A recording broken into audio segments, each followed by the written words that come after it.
Assalamualaikum warahmatullahi wabarakatuh. Halo adik-adik, bertemu lagi bersama saya di AA Edukasi.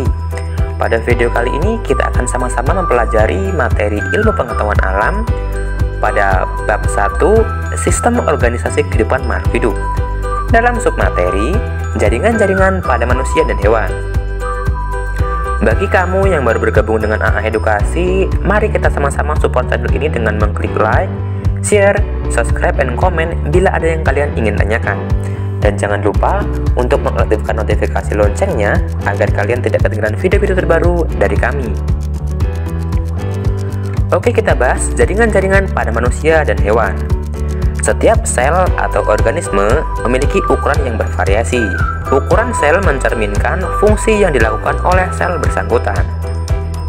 Semua fungsi hidup organisme bersel satu dilakukan oleh sel tunggal itu sendiri. Pada organisme bersel banyak, seringkali sel tidak dapat bekerja sendiri. Setiap sel bergantung pada sel-sel lain. Kerja sama dan interaksi di antara sel menyebabkan organisme dapat mempertahankan hidupnya. Mengapa pada tumbuhan dan hewan memiliki jaringan? Setiap makhluk hidup memiliki jaringan di dalam tubuhnya. Nah, apa sih yang dimaksud dengan jaringan?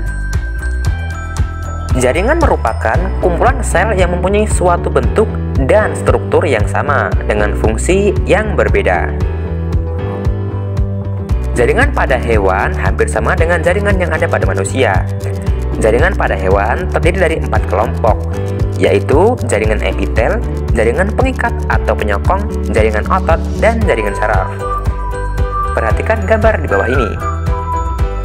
Yang pertama, kita bahas jaringan epitel. Jaringan epitel tersusun dari sel-sel pengikat sebagai penutup dan pelindung tubuh, alat tubuh, dan jaringan lainnya. Jaringan epitel beragam. Berikut adalah macam-macam jaringan epitel. Jaringan epitel yang pertama adalah epitel selapis pipih, terdapat pada dinding pembuluh darah dan alveolus. Yang kedua, epitel selapis kubus, terdapat pada ovarium dan kelenjar tiroid. Yang ketiga, epitel selapis silindris, terdapat pada lambung dan usus. Yang keempat, ada epitel batang bersilia, terdapat pada dinding rongga hidung. Yang kelima, ada epitel selapis semu, terdapat pada trakea. Dan yang terakhir atau yang keenam, ada epitel berlapis kubus, terdapat pada saluran keluar kelenjar. Nah, fungsi dari jaringan epitel yaitu jaringan epitel berfungsi sebagai pelindung tubuh, penyerap zat-zat yang diperlukan, dan penerima rangsang. Jaringan epitel juga berfungsi untuk mengeluarkan getah yang mengandung enzim atau hormon. Yang kedua, kita bahas jaringan pengikat. Jaringan pengikat atau penyokong tersusun dari sel-sel pengikat sebagai jaringan yang berfungsi untuk mengikat, melindungi, dan menguatkan berbagai jaringan dan organ. Secara umum, jaringan ikat dibagi dalam 3 jenis. Ada jaringan ikat sejati, jaringan ikat cair, dan jaringan ikat penyokong. Kita akan bahas satu persatu. Yang pertama, kita bahas jaringan ikat sejati. Jaringan ikat sejati terdiri atas jaringan ikat longgar dan jaringan ikat padat. Jaringan ikat longgar mempunyai komponen penyusun sel yang lebih banyak dibanding serabut atau serat. Jaringan ikat longgar berfungsi untuk membungkus organ tubuh, pembuluh darah, dan syaraf. Sedangkan jaringan ikat padat merupakan jaringan ikat yang komponen penyusun selnya lebih sedikit dibandingkan serabut atau seratnya. Jaringan ikat padat terbagi menjadi 2. Yang pertama, jaringan ikat padat teratur, contohnya tendon, yaitu penghubung antar tulang dan otot, serta ligamen, yaitu penghubung tulang dan tulang. Yang kedua, ada jaringan ikat padat tidak teratur, contohnya fascia, yaitu selaput pembungkus otot. Yang kedua, ada jaringan ikat cair. Berbeda dengan jaringan ikat padat, jaringan ikat cair terdiri dari jaringan darah dan limfa. Jaringan darah berperan dalam proses transportasi dan sebagai sistem kekebalan tubuh. Sementara jaringan limfa berperan dalam sistem imunitas tubuh. Yang ketiga, ada jaringan ikat penyokong. Jaringan ikat penyokong adalah jaringan ikat yang berperan dalam membentuk dan menyokong tubuh. Jaringan ini terdiri dari tulang rawan dan tulang keras. Jaringan tulang rawan tersusun oleh sel kondrosit. Terdapat 3 macam jaringan rawan, yaitu hialin, elastid, dan fibrosa. Jaringan tulang keras tersusun oleh sel osteosit dan terdiri dari tulang kompak dan tulang berongga. Jaringan tulang rawan ataupun tulang keras berfungsi untuk menguatkan tubuh dan melindungi bagian-bagian tubuh yang lemah. Jaringan tulang rawan dapat ditemukan pada hidung, daun telinga, dan tenggorokan. Jaringan tulang keras berfungsi sebagai tempat melekatnya otot dan sebagai sumber kalsium dan fosfat. Jaringan darah berfungsi untuk mengedarkan oksigen dan zat makanan ke seluruh tubuh dan membawa zat sisa metabolisme keluar sel. Selain itu, darah juga berperan dalam sistem pertahanan tubuh. Yang selanjutnya kita bahas jaringan saraf.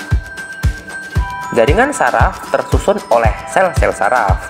Setiap sel-sel saraf terdiri atas badan sel saraf, dendrit, dan akson. Dendrit merupakan serabut bercabang pendek yang menghantarkan impuls atau rangsang ke badan sel saraf. Adapun akson atau neurit merupakan serabut panjang yang tunggal, berfungsi untuk membawa impuls dari badan sel saraf ke sel saraf lainnya. Yang selanjutnya ada jaringan otot. Jaringan otot tersusun oleh sel-sel otot yang mengandung serabut-serabut yang disebut dengan myofibril, yang terdiri dari jaringan otot polos, otot lurik, dan otot jantung. Jaringan otot lurik pada umumnya terdapat pada rangka, memiliki inti sel yang banyak, dan cara kerjanya di dalam kesadaran. Otot polos terdapat pada alat tubuh bagian dalam, memiliki inti sel satu, cara kerjanya di luar kesadaran. Nah, kita akan bahas satu persatu. Yang pertama, jaringan otot polos. Jaringan otot polos adalah otot yang terdapat di organ-organ dalam seperti lambung, usus, dan pembuluh darah. Yang kedua, ada jaringan otot lurik. Jaringan otot lurik adalah jaringan otot yang menempel di tulang atau disebut juga dengan otot rangka. Otot inilah yang berperan dalam pergerakan tubuh kita. Otot lurik menyumbang sekitar 40% berat badan manusia. Otot lurik akan mulai bekerja setiap sistem saraf mengirimkan sinyal, lalu menginstruksikan otot untuk berkontraksi. Pergerakan yang melibatkan jaringan otot lurik tidak sepenuhnya otomatis, meskipun tidak perlu secara spesifik menginstruksikan otot untuk menggerakkan kaki. Namun, tapi masih harus berada dalam keadaan sadar agar otot lurik bisa bergerak. Yang selanjutnya ada jaringan otot jantung. Sesuai namanya, jaringan otot jantung hanya dapat ditemukan di organ yang sama.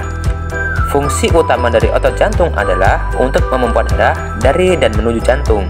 Tentu, otot ini bekerja secara otomatis tanpa melakukan instruksi tertentu. Otot jantung merupakan jaringan utama yang membangun dinding jantung. Jenis jaringan ini juga menciptakan suatu impuls listrik yang dapat membuat jantung berkontraksi. Impuls listrik yang muncul pada jantung juga bisa dipengaruhi oleh hormon dan rangsangan dari sistem saraf. Hal ini biasanya ditandai dengan meningkatnya detak jantung saat Anda merasa takut. Nah, demikianlah materi yang dapat saya sampaikan mengenai jaringan-jaringan pada manusia dan hewan. Saya akhiri sampai di sini. Minta maaf jika ada kesalahan kata. Wassalamualaikum warahmatullahi wabarakatuh.